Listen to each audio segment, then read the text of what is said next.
అంగవేగంలో అప్రాప్త అనే వస్తువు లేని స్థితి, నాకు కోరికంటే లేని స్థితి, సంపన్నమైన స్థితిని ఇక్కడ తయారు చేసుకున్నప్పుడే ఆ రాజ్యంలోకి వెళ్తారు. అది బాబా చెప్తున్నాడు. మధుర నివాసుడికి సంస్కారం స్వతహాగా ఉందా? ఏ సంస్కారం స్వతహాగా ఉందని అడుగుతున్నాడు. కోరిక అంటే ఏంటో లేని స్థితి, ఇచ్చామాత్ర అవిద్య అంటాడు. అటువంటి సంస్కారాన్ని ఇక్కడ రికార్డ్ చేసుకోమంటున్నాడు బాబా. ఇచ్చామాత్ర అవిద్య స్థితి ఎప్పుడు వస్తుందండి? సంపన్న స్థితిని అనుభవం చేసుకున్నప్పుడు కోరిక రాదు. అన్నీ సహజంగానే బాబా ఇస్తున్నాడు కదా. ఏది కావాలో ఏ టైం కావాలో బాబా ఇస్తున్నాడు. సహజంగానే పాలన చేస్తున్నప్పుడు ఇంకా వేరే కోరిక అనేది అవకాశం లేదు రావడానికి. అయితే బాబా ఏమంటున్నాడంటే, కోరిక అంటే తెలియని స్థితి యొక్క సంస్కారాన్ని ఇక్కడ తయారు చేసుకోవాలంట. స్వర్గవాసులు అంటే ఎన్ని విషయాల్లో స్వతహాగా సంస్కార స్వరూపులుగా ఉన్నారా? ఎవరైనా మీరు ఎక్కడి నివాసం అని అడిగితే చాలా సంతోషంతో నిశ్చయంతో మీ మధువన్ చెప్తారు కదా. మధువన్ నివాసులని ఎలాగైతే ముద్ర పడిందో అలాగే స్థానంతో పాటు స్థితి కూడా ముద్ర పడాలి. మధువన్ నివాసీలుగా ఉండడం, స్థూలంగా ఉండడం వేరు. ఆ స్థానానికి కావాల్సినటువంటి స్థితిలో ఉండడం వేరు. ఎవరైనా సాకారంగా స్థానంలో ఉండొచ్చు, అది న్యాచురల్గా ఉంటాం. కానీ ఆ స్థానం యొక్క మహిమ ఏదైతే ఉందో అటువంటి స్థితిలో ఉండడం చాలా కష్టం. అంతే కదా. అదే బాబా చెప్తున్నాడు. కాబట్టి ఎటువంటి స్థానమో అటువంటి స్థితి మీలో ఉండాలి అని చెప్తున్నాడు. స్థానానికి తగ్గట్టుగా మీ ఆత్మిక స్థితి అలా ఉండాలి. అలా ఉంటున్నారా మరి?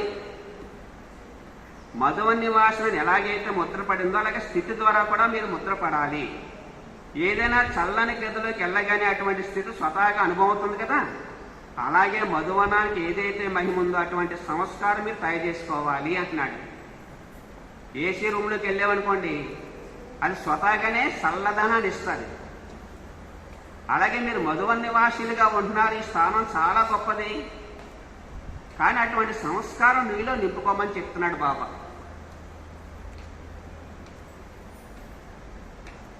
బాబా అంటున్నాడు, అలాగే మధువనానికి ఏదైతే మహిమ ఉందో అటువంటి సంస్కారాన్ని మీరు తయారు చేసుకున్నారా? సాకార రూపంలో లక్ష్య స్వరూపంగా అందరి ముందు మధువనం ఉంది. అందరూ మధువన్ నివాసులే కదా. మళ్ళీ అడిగేస్తున్నాడు బాబా, అందరూ మధువన్ నివాసులేనా అని అడుగుతున్నాడు బాబా. ఎవరి స్థితి అయినా అలజడి వస్తే అచల్ గారి యొక్క మధువనమే జ్ఞాపం వస్తుంది కదా అంటున్నాడు బాబా. అక్కడ అచల్ గారి అని ఒక గురుశిఖరం ఉందన్నమాట. అది మన యాద్గార్ అన్నమాట. కొంతమంది మధువన నివాసులు అచంచలమైన స్థితిలో ఉన్నారు, చెలించమైన స్థితిలో. అటువంటి శక్తిశాలి స్థితిలో కొంతమంది ఆత్మలు ఉన్నారు కాబట్టి వాళ్ళకి జ్ఞాపకార్థంగా అచల్ గారు అనేది భక్తి మార్గంలో తయారు చేశారు. ఇక్కడ బ్రాహ్మణాత్మల యొక్క స్థితి ఆధారంగా, ఆ లక్షణాల ఆధారంగా, ఆ సంస్కారం ఆధారంగా అక్కడ గుళ్ళు నిర్మాణం అయిపోతున్నాయి. చూడండి, ఇల్లు మధువనం అయితే మధువనంలో ఉండేవారు ఎంత అచంచలంగా ఉండాలి. ఇటువంటి స్థితి అనేకులకు మార్గదర్శనంగా అవుతుంది. ఎందుకంటే మధువనం అనేది లైట్ హౌస్.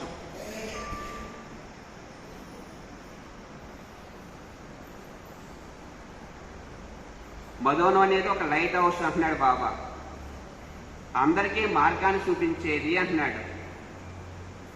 ఎందుకని మధువనం ఒక లైట్ హౌస్. సర్వ సేవా కేంద్రాల వారికి సహయోగం ఇచ్చేవారు. మధువనం అయిపోవాలి. ఒక్కొక్కసారి మనం చూస్తూ ఉంటాం, కొంతమంది ఆత్మలో సత్యమైన మనసుతో ఉల్లాసంగా బాబాపై స్నేహంతో అనుభవం వినిపిస్తారు. అనుభవం వింటూ కొంతమంది ఆత్మలు పరివర్తన అయిపోతారు అన్నాడు. అంటే బాబా ఏమన్నారు కదా, మీ యొక్క అనుభవం విని వేరేవారు మారిపోవాలి. కొంతమంది ఆత్మలు ఎంతో సత్యమైన మనసుతో ఉల్లాసంతో వాళ్ళ జీవితంలో బాబా చేసిన అనుభవం వేరేవారు వినిపిస్తారు. అది వాళ్ళకు వేరే వచ్చి చాలా మంది మాట్లాడడం ఉంటారు. అనుభవం అంత గొప్పది అంటాడు బాబా. ఒకరి పరివర్తన అనేక ఆత్మల పరివర్తన తీసుకొస్తుంది. ఇంతగా మీలో పరివర్తన తీసుకొచ్చారా?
స్వర్గంలో ప్రతి ఆత్మ సదా తృప్తాత్మ సంపన్న మూర్తులు. దీనికి ఆధారము సదా ఒకే లక్ష్యం పెట్టుకోండి.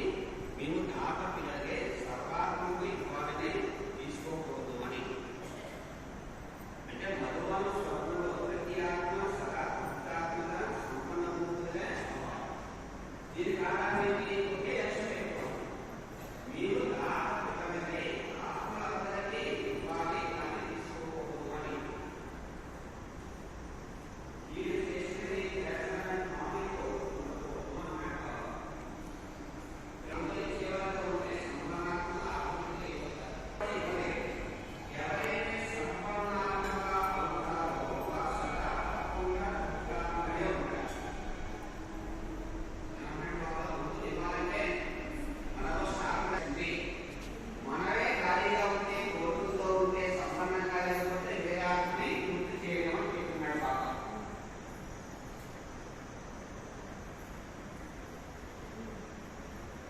నేను ఇచ్చేటటువంటి దాత యొక్క సంతానాన్ని అందువల్ల ఇవ్వడమే తీసుకోవడం అనుకోవాలి. ఏమన్నామండి? బాబాయే దాతగా ఇస్తున్నాడు. ఆ సంస్కారం నాలో ఉండాలి. నేను కూడా బాబాలాగా దాతగా అందరికీ ఇవ్వాలి తప్ప తీసుకోకూడదు అనే భావనలో ఉండాలని చెప్తున్నారు. సదా ఇదే లక్ష్యం వైపు మీరు దృష్టి పెట్టండి. ఏ లక్ష్యం? దాతయ్య తండ్రిలో ఏ సంస్కారం అయితే ఉందో అడగకుండా ఆత్మలందరినీ సమానంగా చేసి తృప్తిని ఇస్తుంటారు. అంతగా మనలో తిరుగుతూ ఉంటారు. చూడండి, ఆ బయటికి స్థూలానికి ఆ లక్ష్యము బిందువు. లక్ష్యం ఏంటంటే బాబా బిందువులోకి వచ్చేసాడు. ఒకే లక్ష్యం అంటే సదా బిందు వైపు ఉండాలి. మనందరి యొక్క లక్ష్యం ఏంటి? మనందరి యొక్క లక్ష్యము అంటే ఒకే బిందు వైపు మనందరి దృష్టి ఉండాలంట. ఇక ఇతర విషయాలు చూస్తూ కూడా చూడకండి. మన దృష్టి ఒక బిందువైనా ఆయన పైన ఉండాలి. అలా ఉండదు. అందరి యొక్క మెంటాలిటీ ఒకే విధంగా ఉండదు. అందరి యొక్క పద్ధతులు ఒకే విధంగా ఉండదు. కానీ మన దృష్టి పరమాత్మ నుంచి డైవర్ట్ అయితే ఈ సంస్కార దశలోకి వచ్చేస్తాం. మీకు కావాల్సుకోవడం ప్రాక్టికల్ గా రాలేదు. అందుకే చెప్తున్నాడు బాబా వ్యవహారంలో వచ్చేటప్పుడు బిందువునే చూడండి, విస్తారంలోకి వెళ్ళకండి. విస్తారం అంటే ఏంటి? వీళ్ళు ఎలాంటి వాళ్ళు, వాళ్ళ సంస్కారం ఎలాగుంది, వాళ్ళు ఎలాంటి వాళ్ళని ఈ విస్తారంలోకి వెళ్ళకండి అంటున్నాడు బాబా. అమ్మా అంటే బాబా ఏమన్నాడు ఇక్కడ? అందుకే చెప్తున్నాడు మన దృష్టి ఒకే బిందువైన పరమాత్మ మీదే ఉండాలి. అలా ఉన్నామంటే నేను చాలా భాగ్యశాలి ఆత్మ. విస్తారంలోకి వెళ్లకుండా ఎవరు ఎలాగున్నా, ఎవరు ప్రవర్తన ఎలాగున్నా, ఎవరి యొక్క నడవడిక ఎలాగున్నా, ఎవరు ఏం చేసినా వాళ్ళ దృష్టి చెలించకుండా, పరచింతన వ్యర్థ చింతన వెళ్లకుండా, ఇతరుల యొక్క అవగుణాల వైపు చిక్కుకోకుండా బిందువైన పరమాత్మ మీద నిరంతరం ఉంటున్నారంటే వాళ్ళకి రెండు చేతులకు నమస్కారం పెట్టచ్చు. గొప్ప మహనీయులు అనమాట. కానీ అంత గొప్ప స్థితి అంత తొందరగా ఏం తయారవదు. అందుకే చెప్తున్నాడు బాబా. బాబా ఒక దృష్టి ఒక బిందువైన పరమాత్మ మీద ఉండాలి అంటున్నాడు. స్మృతి చిహ్నంలో కూడా చూపిస్తారు కదా, అర్జునుడికి చేప వైపు కాకుండా కన్ను అయిన బిందు వైపే దృష్టి ఉంది కదా. భక్తి మార్గంలో చూస్తారు కదా. విస్తారమైన శాపం చూడలేదు. ఏం చూశాడు? కన్నునే చూశాడు. చేప అంటే విస్తారం, సారం అంటే బిందువు. విస్తారాన్ని చూడకండి. విస్తారం అంటే ఏం చెప్పండి? విస్తారం అంటే చాలా ఉంటాయి. గీతలేక అవగుణాల్లోకి వెళ్ళిపోతుంది, పరచింతన వ్యర్థ చింతన రకరకాల విస్తారాలకు వెళ్ళిపోతుంది. ఆ విస్తారంలోకి వెళ్లకుండా స్థానంలోకి వచ్చేయండి. బాబా ఏం చెప్పాడు, నేనేం చేస్తున్నాను, బాబా ఎలా ఉండమన్నాడు, నేనేం చేస్తున్నాను, బాబా ఎలా ఉండమన్నాడు, నేనేం చేస్తున్నాను, బాబా నేనంతే. విస్తారంలోకి వెళ్ళొద్దు అంటున్నాడు బాబా. ఇక ఇతర విషయాలు చూస్తూ కూడా చూడకండి. విస్తారంలోకి వెళ్ళడం అంటే ఇతర విషయాలు ఎన్నో ఉంటాయి. ఆ విషయాల్లోకి వెళ్లకుండా చూస్తూ వింటూ కూడా వినకుండా ఉండాలి. అంటే అంత కంట్రోలింగ్ పవర్ మనకి ఉండాలి. బిందువు విస్తారాన్ని చూడలేదు. సారం అంటే ఒకే బిందువును చూడాలి. అదేవిధంగా ఇతర విషయాలు చూస్తే విఘ్నాలు వస్తాయి. ఇతర విషయాల్లోకి వెళ్ళారంటే నువ్వు నడిచే మార్గంలో నీకు అనేక రకాల విఘ్నాలు వస్తాయి అంటున్నాడు బాబా. సారం అంటే ఒకే బిందువైనా చూస్తే బిందు రూప స్థితి తయారవుతుంది. ఏమంటున్నాడు బాబా? సారం అంటే ఒకే బిందువుని చూస్తూ బిందువైన బాబానే అనుభవం చేసుకుంటే నీలో సహజంగానే బిందు రూపస్థితి అనేది సహజంగానే వస్తుందని చెప్తున్నాడు.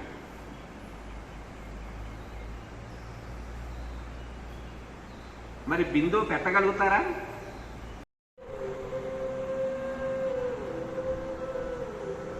పరోపకారి భావంతో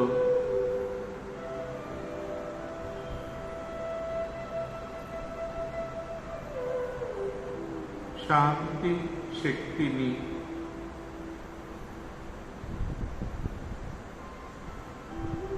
పరమాత్మ తండ్రి ద్వారా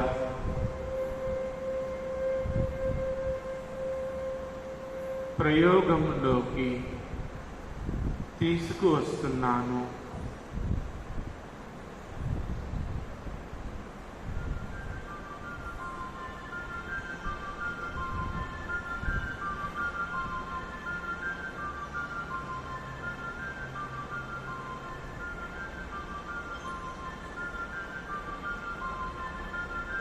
నేను శాంతి స్వరూపాన్ని, శాంతి ధామ నివాసిని.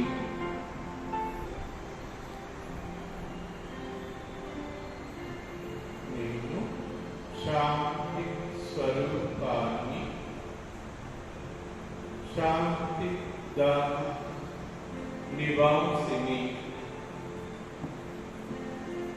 శాంతి సాగరుని, సాగరమైన శక్తిని నా బిందువుల స్థితి ద్వారా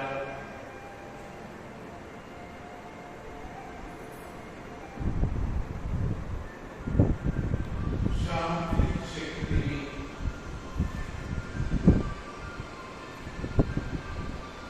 ప్రసరింప చేస్తున్నాను.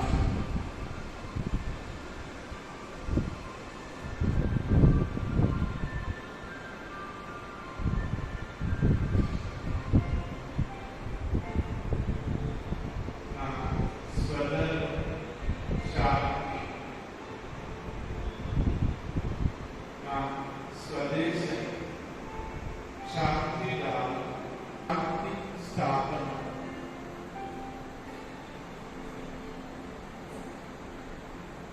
శాంతి దూతమైన నేను శాంతి సాగరం నుండి అనంతమైన శాంతి ప్రవాహాన్ని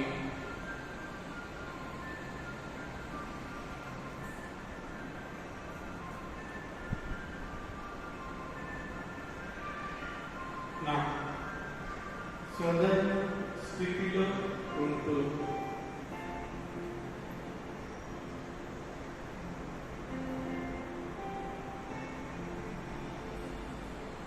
ప్రకృతికి, సర్వ జీవాత్మలకి,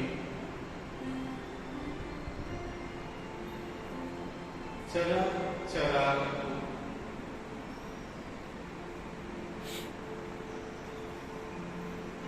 సమస్త గ్రహాలకు, విశ్వగోళములకు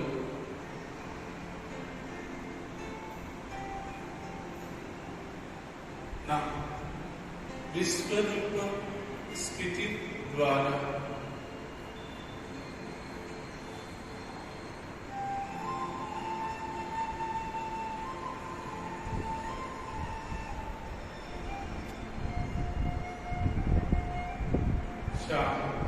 ప్రకంపన తరంగాలు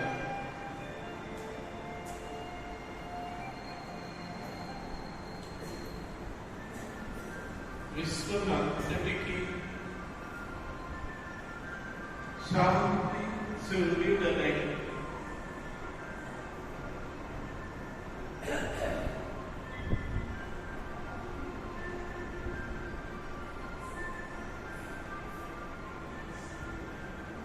వ్యాపింప చేస్తున్నాము.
లోతైన అతి మధురమైన శాంతి అనుభవం చేస్తున్నాం.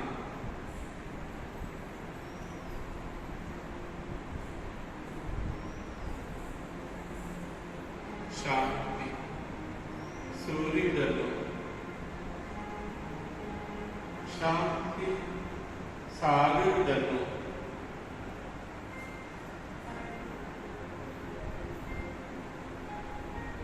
అపారమైన శాంతికి బీజరూపుడను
శాంతిని దానం చేయండి.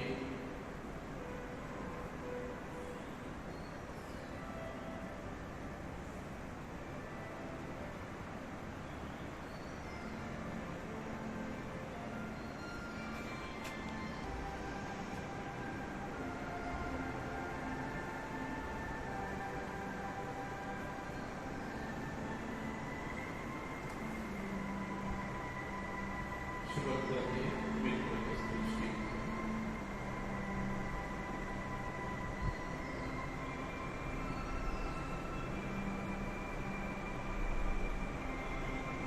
పవిత్రమైన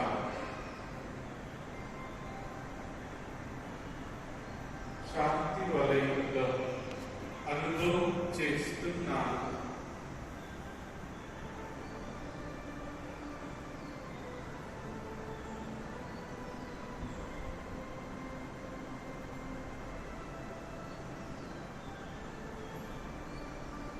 శాంతి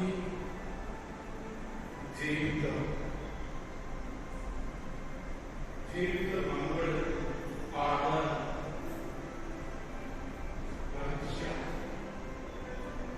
ఆత్మశాంతి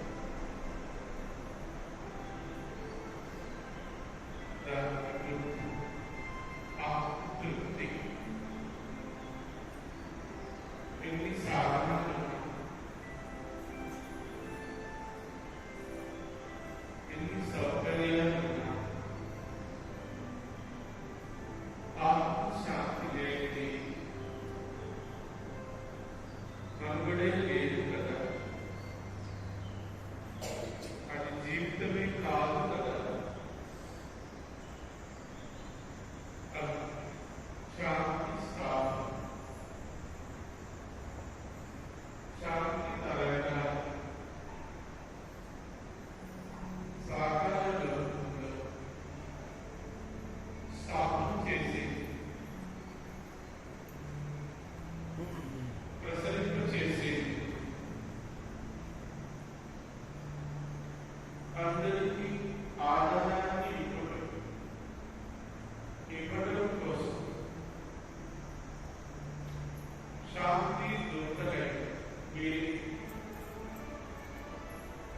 ఆధారపడుతూ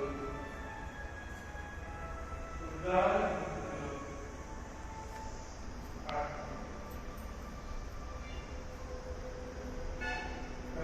తీసిన స్వభావంలో స్థితిలో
ಸುಂದರ ಪ್ರಕೃತಿಯೇ ನಿನಗೆ ಪರಮಾತ್ಮನ ಕಾರ್ಯಕ್ಕೆ ಸ್ವಾಗತವು. ಓ ಸುಂದರ ಪ್ರಕೃತಿಯೇ ನಿನಗೆ ಪರಮಾತ್ಮನ ಕಾರ್ಯಕ್ಕೆ ಸ್ವಾಗತವು. ಭಗವಂತನ ಯಜ್ಞದ ಕಾರ್ಯದಲ್ಲಿ ವರದಾನವು ನಿನಗೆ ಲಭಿಸಿಹುದು. ಪ್ರಕೃತಿ ಪುರುಷರ ಸಮ್ಮಿಳನದಲ್ಲಿ ಸೃಷ್ಟಿ ನಾಟಕವು ನಡೆದಿಹುದು.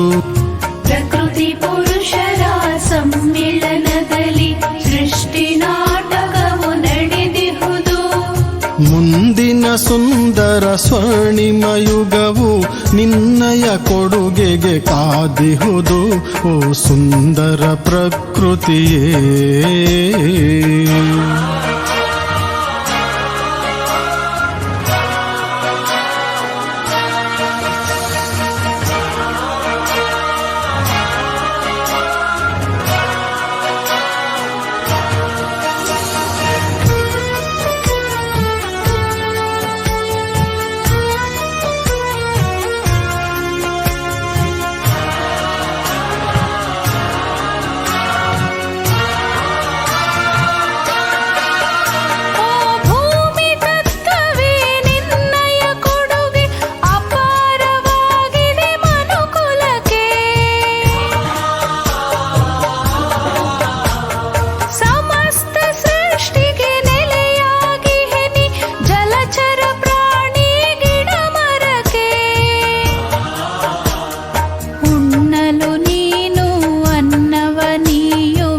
ಶಿವನಿಗೆ ಸುವೆ ಜೀವಕ್ಕೆ. ಓ ಭೂಮಿ ತಾಯಿಯೇ ಸದಾ ಸಹಯೋಗಿ ಭಗವಂತನ ಈ ಕಾರ್ಯಕ್ಕೆ. ಓ ಸುಂದರ ಪ್ರಕೃತಿಯೇ.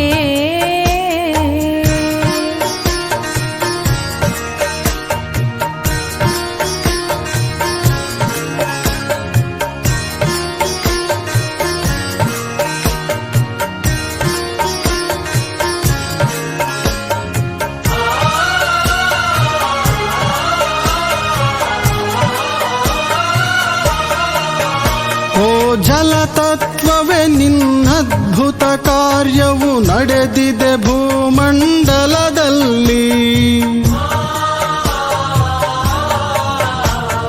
ಸಕಲ ಜೀವಿಗಳ ದಾಹವ ತಣಿಸುವೆ, ತಂಪನು ಸೂಸುವೆ ವಿಶ್ವದಲ್ಲಿ.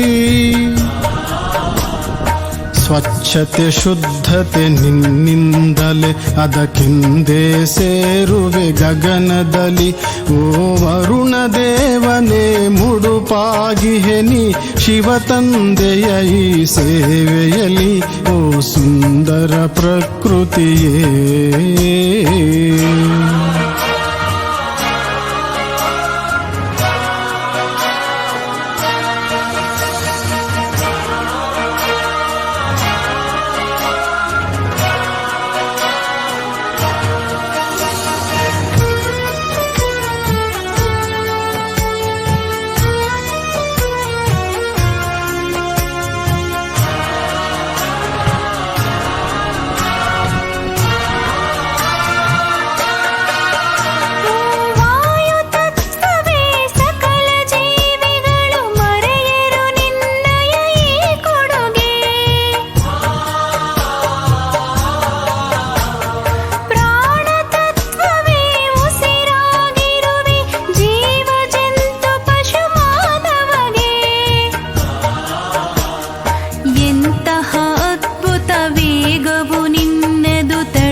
ಓ ಆಕಾಶ ತತ್ವವೇ ನಿನ್ನ ವಿಶಾಲತೆ ಅಪಾರ ಅಗಾಧವಾಗಿದೆ.